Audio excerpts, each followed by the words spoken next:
राधे राधे दोस्तों। आषाढ़ मास की शुक्ल पक्ष की एकादशी देवशयनी एकादशी, हरिशयनी एकादशी तथा पद्मा एकादशी के नाम से जाना जाता है। अधिकांश लोग देवशयनी तथा देवशयनी एकादशी के नाम से इसे जानते हैं। इस दिन भगवान श्री विष्णु नारायण 4 महीने के लिए क्षीर सागर में शयन करने चले जाते हैं। इसी कारण इस एकादशी का नाम हरिशयनी एकादशी है। पुराणों में यह कहा गया है कि इस दिन भगवान श्री विष्णु 4 माह के लिए राजा बोली के द्वार पर पाताल में रहते हैं और कार्तिक मास की शुक्ल पक्ष की एकादशी में अपने लोगों में लौटते हैं। इन 4 महीनों में भगवान श्री विष्णु क्षीर सागर में शयन करते हैं तथा पाताल लोक में निवास करने के कारण इस समय कोई भी मांगलिक कार्य जैसे विवाह, मुंडन, गृह प्रवेश आदि नहीं किया जाता है।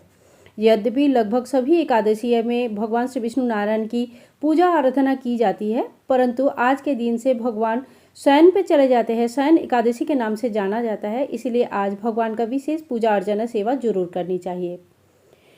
भगवान श्री विष्णु नारायण के सुबह सुबह स्नान करके एक आसन में आसीन करें तथा उनके हाथ में शंख, चक्र, गदा, पद्म सुशोभित करें और उनको पीताम्बर यानी कि पीला वस्त्र धारण कराएं। पंचामृत से स्नान कराना बहुत ही अच्छा माना जाता है। सभी प्रकार की मनोकामनाएं पूर्ण हो जाते हैं। इसके बाद भगवान को धूप, दीप, पुष्प आदि से पूजा करें और दीपक से आरती करें।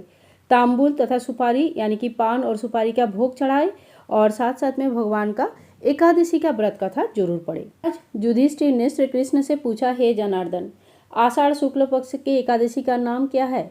इस व्रत करने का विधि क्या है और किस देवता का पूजन की जाती है? श्री कृष्ण कहने लगे, हे युधिष्ठिर, एक समय नारद जी ने ब्रह्मा जी से यही प्रश्न किया था। तब ब्रह्मा जी ने उत्तर दिया था कि हे नारद, तुमने कलियुगी जीवों के उद्धार हेतु अति उत्तम प्रश्न किया है, क्योंकि एकादशी का व्रत सभी व्रतों में श्रेष्ठ होता है। इस व्रत के समस्त पापों का नष्ट हो जाता है और जो व्यक्ति इस व्रत को नहीं करते हैं वो नरकगामी होता है। सभी एकादशियों का व्रत श्रेष्ठ होते हैं। उनको करने से भगवान श्री विष्णु नारायण अत्यंत प्रसन्न होते हैं, परंतु उन सभी में आषाढ़ मास की शुक्ल पक्ष की यह एकादशी सबसे अधिक पुण्य फलदायी होती है। पद्मा नामक इस एकादशी संबंधित पुराणों में वर्णित है एक कथा। तुम्हें वो कथा सुनाता हूँ, ध्यान पूर्वक सुनिए। सत्ययुग में एक मांधाता नामक सूर्यवंशी राजा था।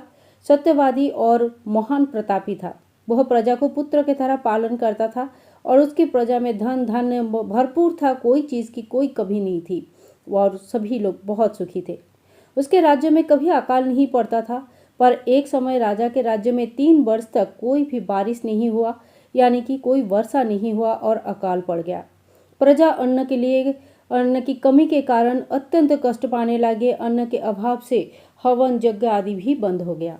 एक दिन प्रजा राजा के पास जाकर कहने लगे कि हे राजन, समस्त विश्व का सृष्टि का कारण वर्षा होता है। वर्षा के अभाव से अकाल पड़ गया है और अकाल से प्रजा मर रहे हैं। इसलिए कोई ऐसा उपाय कीजिए जिसका प्रजा का जो कष्ट है वो दूर हो पाए।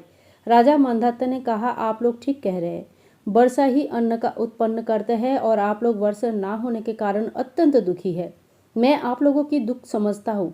ऐसे कहकर राजा कुछ सेना लेकर वनों की तरफ चले गए। वह अनेक ऋषियों के आश्रम भ्रमण करता हुआ अंत में ब्रह्मा जी की पुत्र अंगिरा ऋषि के आश्रम में पहुंचे। वहां राजा घोड़े से उतरकर अंगिरा ऋषि को प्रणाम किया। मुनि ने राजा को आशीर्वाद दिया और आने के कारण पूछा। राजा ने हाथ जोड़कर विनीत भाव से कहा, हे भगवान, सब प्रकार से धर्म का पालन करने पर भी मेरे राज्य में अकाल पड़ गया है। इससे प्रजा अत्यंत दुखी है। राजा के पापों से ही प्रजा को कष्ट मिलता है, ऐसा शास्त्रों में लिखा है। जब मैं धर्मानुसार राज्य करता हूँ तो मेरे राज्य में अकाल कैसे पड़ गया? मैं आपसे इसी संदेह का निवारण करने के लिए आया हूँ और कृपा करके मेरे संदेह का निवारण कीजिए और साथ में ही प्रजा का कष्ट दूर करने का कोई तो उपाय बतलाइए। राजा की बात सुनकर महर्षि अंगिरा ने कहा, हे राजन, यह सत्य युग है, सभी युगों में उत्तम है। धर्मों की चारों चरण उपस्थित है, अर्थात इस युग में धर्मों की सबसे ज्यादा उन्नति है। लोग ब्रह्मा की उपासना करते हैं और ब्राह्मणों को ही केवल मात्र वेद पढ़ने का तथा तप करने का अधिकार है। परंतु आपके राज्य में एक शूद्र है, तपस्या कर रहा है। इसी दोष के कारण आपके राज्य में वर्षा नहीं हो पा रही है। इसीलिए यदि आप प्रजा का भला चाहते हो तो उस शूद्र का वध कर दो। राजा ने कहा, हे महाराज, उस निरापराध तपस्या करने वाले शूद्र को किस तरह से मैं मार सकता हूँ? आप इस दोष से छूटने का कोई अन्य उपाय बताइए। तब ऋषि कहने लगे कि हे राजन, यदि तुम अन्य उपाय जानना चाहते हो तो सुनो। आषाढ़ मास की शुक्ल पक्ष की पद्मा नामक एकादशी का व्रत विधि पूर्वक पालन करो। इसी व्रत के प्रभाव से तुम्हारे राज्य में वर्षा होगी, प्रजा पुनः सुख पावेगी। इस एकादशी का व्रत सभी सिद्धियों देने वाला होता है तथा उपद्रव को शांत और कम करने वाला होता है। अतएव राजा, सेवकों तथा मंत्रियों के साथ तुम इस व्रत को जरूर करो। वचन सुनकर राजा अपने राज्य वापस आ गए और विधि पूर्वक पद्मा एकादशी का व्रत किया। उसी व्रत के प्रभाव से वर्षा हुई और अन्न का उत्पत्ति हुई, समस्त प्रजा को सुख मिला।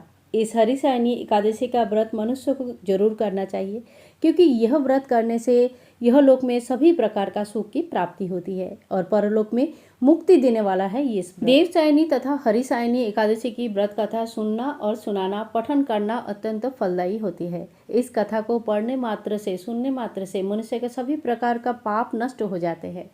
आशा करती हूँ आज के व्रत कथा आप लोगों को अच्छा लगा है। पूजा के बाद व्रत कथा जरूर सुनना। घर के बच्चे और बाकी मेंबर्स को साथ में बैठाकर व्रत कथा सुनना चाहिए। वीडियो पसंद आई तो please like, share and comment. Channel को सब्सक्राइब करके रखें ऐसे और भी व्रत कथा और व्रत रिलेटेड वीडियोस देखने के लिए। मिलूंगी नेक्स्ट वीडियो में, तब तक के लिए हरे कृष्णा, राधे राधे। देवशायनी एकादशी की बहुत बहुत शुभकामनाएं। राधे राधे।